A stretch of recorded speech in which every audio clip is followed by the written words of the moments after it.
کبھی ستارہ آتا ہے، کبھی چاند آتا ہے، کبھی سورج آتا ہے، لیکن وہ طالب حق اپنی اصل کی طرف گامزن رہتا ہے۔ اور جس وقت وہ ستارہ ڈوب گیا تو اب دیکھیے اصول کیا ہے، توحید کا اصول کیا ہے کہ جو فانی ہو وہ کبھی معبود نہیں ہوا کرتا۔ معبود ہونے کی بنیادی شرط ہے کہ وہ باقی ہو، واہ واہ واہ، وہ مستقل بالذات ہو، کیا بات، وہ قدیم ہو، سبحان اللہ، وہ ازلی ہو، وہ ابدی ہو، کیا وہ اول ہو، وہ آخر ہو، وہ ظاہر ہو، وہ باطن ہو۔ یہ یاد رکھیے، توحید کا جو میسج جگہ جگہ پر قرآن پاک کی آیات میں بکھرا ہوا ہے، اس کی جو روح بکھری ہوئی ہے، اسے ہم نے سمجھنا ہے۔ جب کوئی غروب ہونے والا آ گیا تو سمجھو وہ معبود نہیں ہے۔ یہ اصول دیا۔ ستارہ ڈوبا تو فرمایا لا احب الافلین، فرمایا میں ڈوبنے والوں کو معبود نہیں بنا سکتا۔ جو غروب ہو جائے وہ میرا محبوب نہیں ہو سکتا، کیونکہ جو اہل حال عرفا ہیں وہ کہتے ہیں کہ نہ شبم نہ شب پرستم کے حدیث خواب گویم، جو غلام آفتابم ہم از آفتاب گویم، کیونکہ میں آفتاب کا غلام ہوں، اس لیے ہر بات سورج کی روشنی میں کرتا ہوں، دن کے اجالے میں کرتا ہوں۔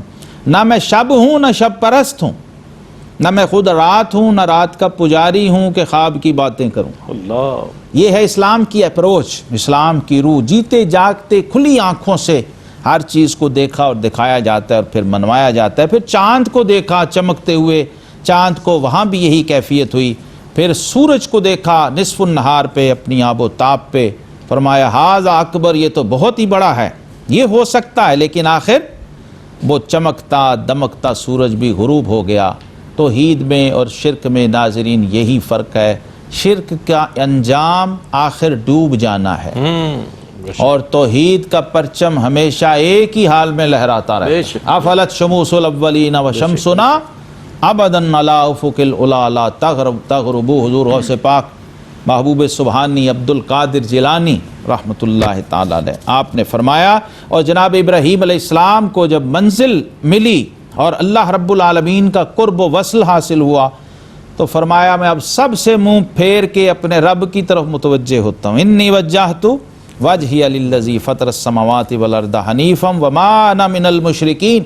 دین حنیف یہ ہے کہ آپ ایک معبود کو ایسے مانیں کہ اس میں دوسرے کی کوئی آمیزش نہ ہو، کوئی ملاوٹ نہ ہو، کوئی گنجائش نہ ہو۔ جو توحید کا حصار ہے وہ ایسا پکا اور پختہ ہو کہ اس میں غیر کا گزر نہ ہو۔ حضرت سیدنا شاہ نقشبند فرماتے ہیں ہر کے دیدہ و شنیدہ و فہمیدہ شد ہما غیر است، ہمارا بتیغ لا نفی باید کرت۔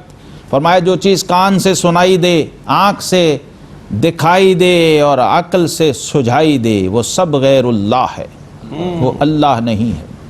لا کی تلوار سے سب کو اڑاتے جاؤ تو اللہ کا اس بات ہو جائے گا، پھر اللہ ملے گا، پھر اللہ نصیب ہوگا۔ یہ روح ہے، یہ حقیقت ہے اس بندگی کی جب بندہ اپنے رب کی طرف متوجہ ہوتا ہے۔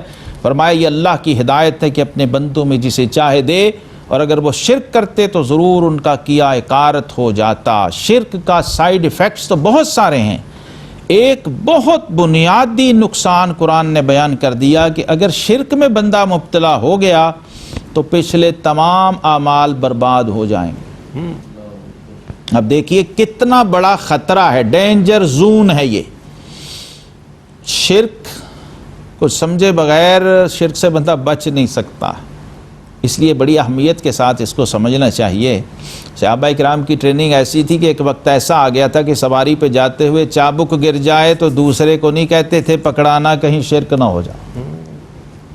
ابھی نئے نئے نکلے تھے نا اس ماحول سے، کہ بھی خود ہی پکڑ لیں، دوسرے بھائی کو نہ کہیں، کہیں یا کا نعبدو و یا کا نستعین کے خلاف ورزی نہ ہو جائے۔ امام زین العابدین، امام اعظم ابو حنیفہ، سیدنا سفیان ثوری رحمہم اللہ گر جایا کرتے تھے نماز میں تڑپ تڑپ کے، ایاک نعبدو و ایاک نستعین کہتے ہوئے بے ہوش ہو کے گر جاتے۔ لوگ کہتے حضور کیا ہوا؟ فرمایا کہیں ایسا نہ ہو کہ میرے قول اور فعل میں تضاد آ جائے، میں اپنے رب کے سامنے کہہ کچھ رہا ہوں اور کر کچھ رہا ہوں۔ یہ نزاکتیں ہیں توحید کے حوالے سے کہ چگویم من مسلمانم بلرزم کہ دانم مشکلات لا الہ را۔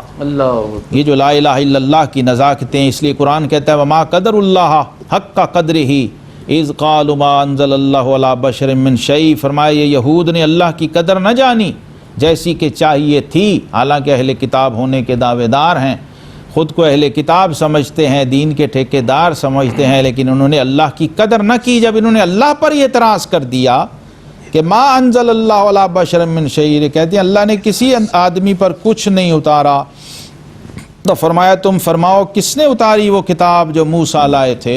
موسیٰ بشر نہیں تھے؟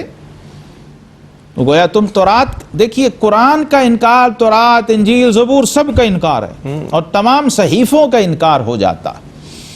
جو شخص قرآن سے پھرتا ہے، جو تیرے در سے یار پھرتے ہیں، در بدر یوں ہی خوار پھرتے ہیں، فرمایا بتاؤ جو موسیٰ لائے تھے روشنی اور لوگوں کے لیے ہدایت، جس کے تم نے الگ الگ کاغذ اور پرچے بنا لیے، ظاہر کرتے اور بہت سے چھپا لیتے ہو، اور تمہیں وہ سکھایا جاتا ہے جو نہ تم کو معلوم تھا نہ تمہارے باپ دادا کو۔ قرآن کی بھی شان بیان ہو رہی ہے، یہ ہے برکت والی کتاب کہ ہم نے اتاری جو تصدیق فرماتی ہے ان کتابوں کی جو پہلے آئی تھیں، اور اس لیے کہ تم ڈر سناؤ سب بستیوں کے سردارین، ام القریٰ والوں کو، رہلے عرب کو، اور جو کوئی اس کے ارد گرد آباد ہیں۔ ناظرین مکرم، قرآن کا مخاطب ہر انسان ہے۔ تبارک الذی نزل الفرقان علی عبدہ لیکون للعالمین نذیرا، اب یہ تمام جہانوں کے لیے یہ دعوت پیش کرنے والی کتاب ہے، اور سب کے لیے دعوت فکر و ہدایت ہے کہ اے لوگو اس سے روشنی لو، اس سے ہدایت لو تو حق کو پا جاؤ گے اور منزل مقصود نصیب ہو جائے گی۔